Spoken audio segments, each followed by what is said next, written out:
What's up, everybody, and welcome to another edition of AGR's Pop Culture Reviews. Now, a couple of you have emailed me asking me what I thought about the film Nocturnal Animals. Now, this is a movie that I actually saw when it came out initially, but I didn't do a review on it, mostly because I didn't have the time to do it. Now, it recently aired on HBO, and I rewatched the film, and in many ways it reinvigorated why I really like this film so much. So rather than do a review on it, because there's millions of them out there, I guess I'm going to do kind of a discussion just to satisfy some of the questions that you may have and give you some of my opinions.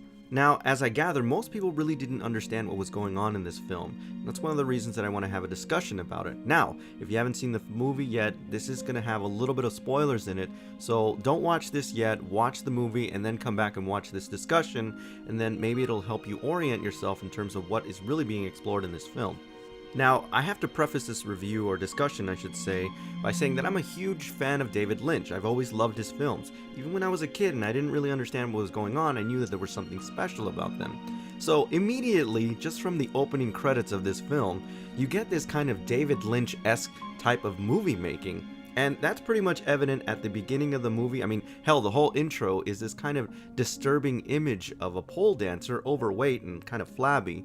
And it goes on for a long time, and this is typical in David Lynch's films, so I was immediately excited about what I was going to watch because I knew that there was something very deep about this film.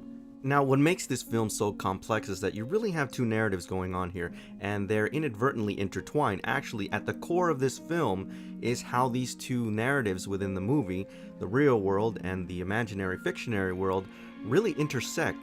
And it really goes to the psychology of what's going on with these characters and understanding what their motivations are, which is absolutely fascinating and brilliant from a storytelling standpoint. If you're a fan of a show like, say, Breaking Bad, you'll understand that that show is a show that you can't be on autopilot while you're watching.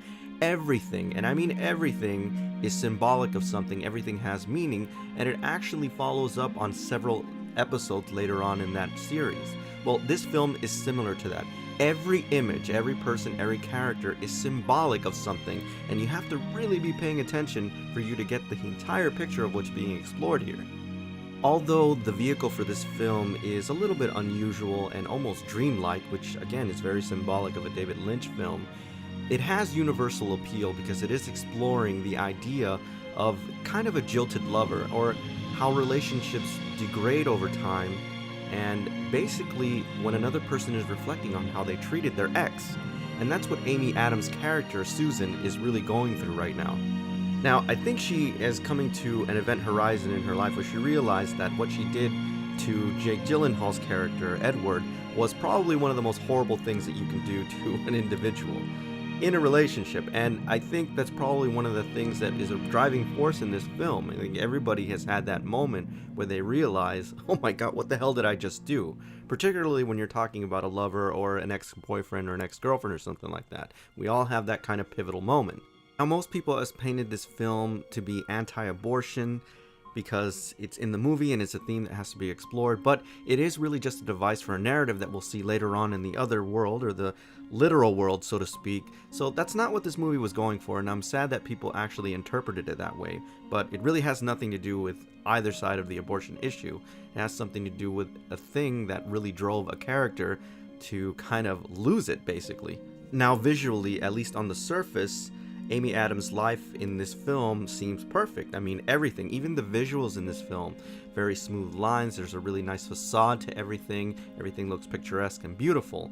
But inside she realizes that a lot of what her life is now is basically a farce and not really real. You know, I think growing up we are often poisoned by these ideals of what we should live up to and what our life should be in the future. And most of the times the reality is that it's far from that, and this is just one of the themes that they explore in this film. And this is represented by Armie Hammer's character. I mean, this guy is tall, he's handsome, he's beautiful to look at, and yet beneath that veneer, not all is right in their marriage, actually far from it. Now, interestingly, the motivation of Amy Adams' character is not really repentant. I mean, she doesn't really feel bad because she may have genuinely done something to harm Jake Gyllenhaal's character. She's just miserable and kind of reflecting on what happened and realizing that what she had with Jake Gyllenhaal's character was actually real, and she kind of really just tripped herself up and really betrayed her feelings on that. So, you might be asking yourself, what sets this all off? What is the tie-in between the literal world and the real world?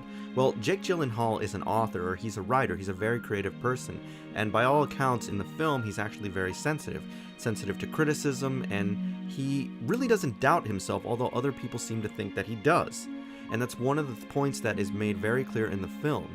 Now, Laura Linney's character is actually very interesting, and we'll get back to her in a minute. So essentially what happens is Jake Gyllenhaal's character writes a manuscript and sends it to Amy Adams. He wants to get her opinion on it. She reads the manuscript, and we flip between the two worlds constantly throughout the film. What she realizes, though, that this is a very dark and disturbing, violent, and, by all accounts, a very repugnant manuscript, and he dedicates it to her. It kind of goes without saying, but the manuscript is a literal manifestation of the pain and torment that Jake Gyllenhaal felt, not only after the breakup, but during the breakup, where she's questioning him, questioning his ambition, and wondering if she wants to be with him in the first place. Now, going back to Laura Linney's character, she's this larger-than-life Texas mother, and it's very poignant in the film, where she's constantly questioning whether or not Amy Adams should marry Edward. As a matter of fact, she straight up tells him, "Don't do this, you'll regret it." And she essentially poisons their relationship. Now, Laura Linney's character is very interesting. She's not in the film very much, but she does make an impact, and is probably one of the pivotal moments in the film. I mean, she represents the viciousness and indifference that people can often trivialize an entire person with, just because they don't live up to certain expectations that they did growing up, which is fucking horrible to say the least. What makes this conversation so pivotal in the film is because Tom Ford really allows you to explore this. He takes his time with this dialogue, and it really, through the course of listening to all of this and the toxicity of what the mom is saying, you understand how this plants a seed in her head of doubt, and that, above all, can destroy any relationship. And there's also a very important theme here. She says at one point in the movie that she doesn't want to be like her mother, and they really don't talk that much. But the message here is that if you're not careful, we can all turn into our mothers, and I think that's probably one of the most important messages of this film. Essentially what happens, Amy Adams' character succumbs to all the criticism and really can't deal with it, and then she ends up sacrificing Edward because she wants to pick the path of least resistance, so she's eventually overcome by everything that her mom was feeding her. So let's jump to the fictional world and the mind of Jake Gyllenhaal at this time, because it's very pivotal to the film. When we first see him, he's writing about a fictional family driving down a long, dark highway, and that's clearly representative of what relationships are. It's no coincidence that they're driving down a Texas highway, and this is really a metaphor for the way relationships can be sometimes. Vast stretches of time that you spend with people with no certain outcome. The ensuing confrontation that he has with these kind of delinquents on the road that kind of run them over is indicative of his own insecurities of manhood, and essentially how he was emasculated during this relationship that he had with Amy Adams, particularly with the mom, and when she cheated on him, and definitely when she aborted his baby. So this is all very indicative of what's going on in his mind, and it's absolutely fascinating. What makes the highway scene so disturbing is not only that they go on for a long time, I think almost about 15 to 20 minutes in the film, but there's no actual real violence. It's just this kind of drudgery and like pounding of being emasculated, where Jake Gyllenhaal's character is essentially helpless to do anything. After Jake Gyllenhaal is wandering through the desert trying to find some safe station or a phone that he can call and report this crime because his wife and daughter have been abducted, we find out later on in the film that essentially one of them was hit over the head and the other one was smothered, and I think that was probably one of the most important things. Detailing how these two characters passed away was very important. So in the book, or the fictional account of this movie, Jake Gyllenhaal's wife is bludgeoned to death and bludgeoned in the head, and that's actually really important as it relates to the real world, is that Amy Adams' character was bludgeoned by these toxic ideas by her mom. And the fact that his daughter was smothered is come to be symbolic of having been aborted, right or wrong, whatever, that's not really the issue, but it does mean that he has some strong feelings about her having killed their child, so to speak. Now, I'm going to move on from this, but I do have to say this. Aaron Taylor Johnson, my god, what a brilliant performance. This guy is one of the creepiest sons of bitches I've seen on film in a very long time. You know, he's definitely redeemed himself for Godzilla, because this is an amazing, incredibly disturbing performance. Props to him on this one. Now, I also have to talk about one of the breakout performances here by Michael Shannon.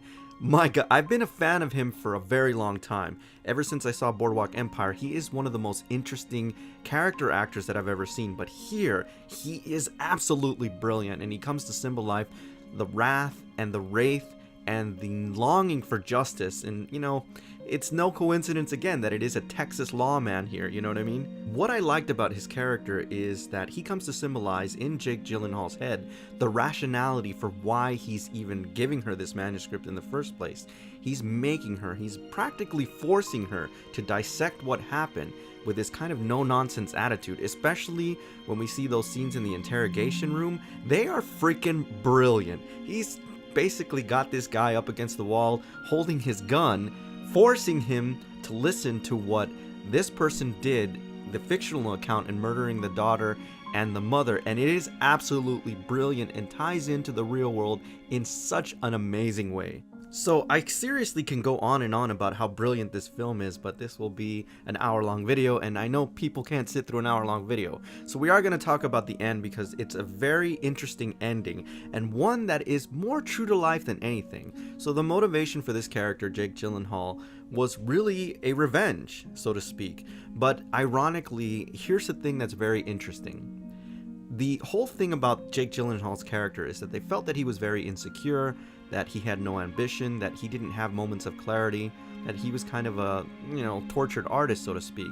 But it turns out in what he wrote, he's really coming to terms with everything that happened and having a moment of clarity. Now, most people would see Jake Gyllenhaal's character as kind of losing it and somewhat obsessive over what happened, but it's actually the opposite. In directly confronting his pain and making something very artistic about it, expressing himself, he was able to dissect everything that happened and eventually come to terms with it.